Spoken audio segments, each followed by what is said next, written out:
Bienvenue à tous dans le 18h de ce jeudi sur RTI 1. L'un des plus grands laboratoires pharmaceutiques d'Afrique de l'Ouest ouvre ses portes en Côte d'Ivoire. Selon le vice-président Daniel Cablon-Duncan, qui a procédé à l'ouverture officielle, c'est une opportunité qui va permettre aux Ivoiriens de tourner le dos définitivement aux médicaments vendus dans la rue. Éric Goré. La coopération Côte d'Ivoire-Inde se porte très bien. À titre d'illustration, plusieurs actions de développement en faveur de la Côte d'Ivoire, dont la plus récente des actions de développement est l'implantation d'une usine de fabrication de produits pharmaceutiques à Grand-Bassam.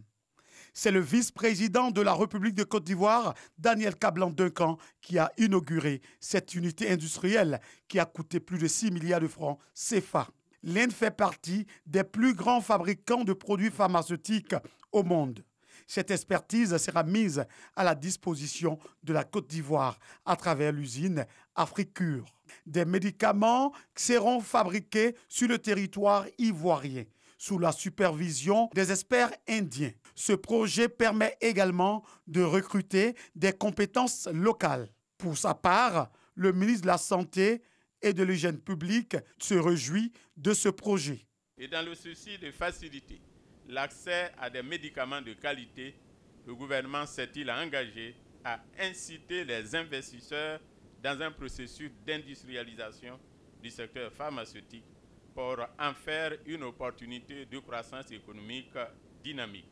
Ce grand projet de développement qui profitera aux populations ivoiriennes est salué par le vice-président de la République de Côte d'Ivoire. C'est une unité qui a coûté à peu près 6,6 milliards de francs CFA dans un premier stade et qui va produire au moins 1 milliard de comprimés.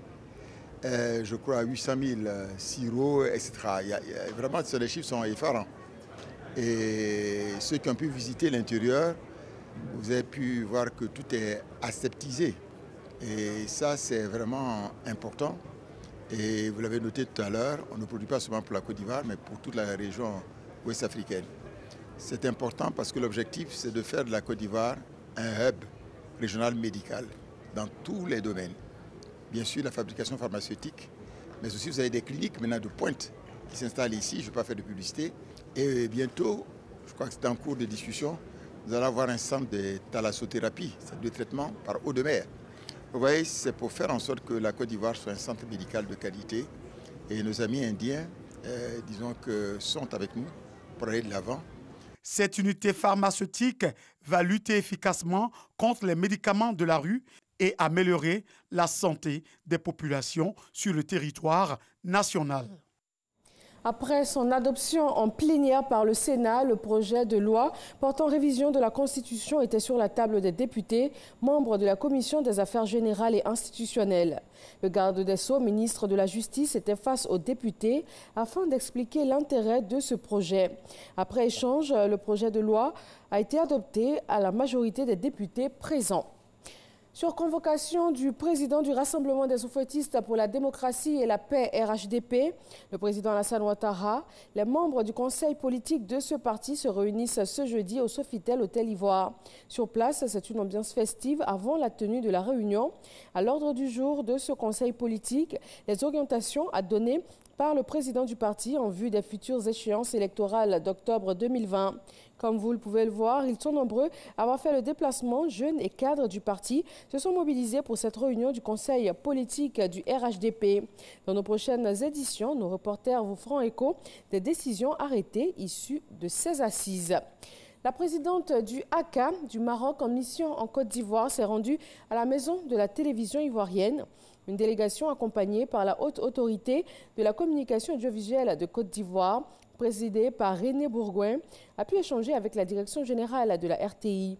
Au centre de la rencontre, les contenus décents en adéquation avec les bonnes mœurs ainsi que le traitement de l'information. Dans l'actualité internationale, en Guinée-Bissau, après 10 jours d'audit du fichier électoral guinéen, les experts de la CEDEAO ont rendu leur rapport. 4 recommandations. La Commission recommande notamment le retrait des 2 438 992 électeurs inscrits sans pièce justificative. La Commission électorale va se réunir afin de rentrer dans les aspects techniques et de pouvoir fixer un nouveau chronogramme électoral. Le président américain Donald Trump a interdit l'entrée sur le sol américain aux ressortissants de 26 pays de l'Union européenne, et cela sur une période de 1 mois. Les Européens ont aussitôt exprimé leur désaccord. Le président du Conseil européen s'est élevé contre l'accusation de laxisme de Donald Trump et affirme que toutes les mesures sont prises en Europe.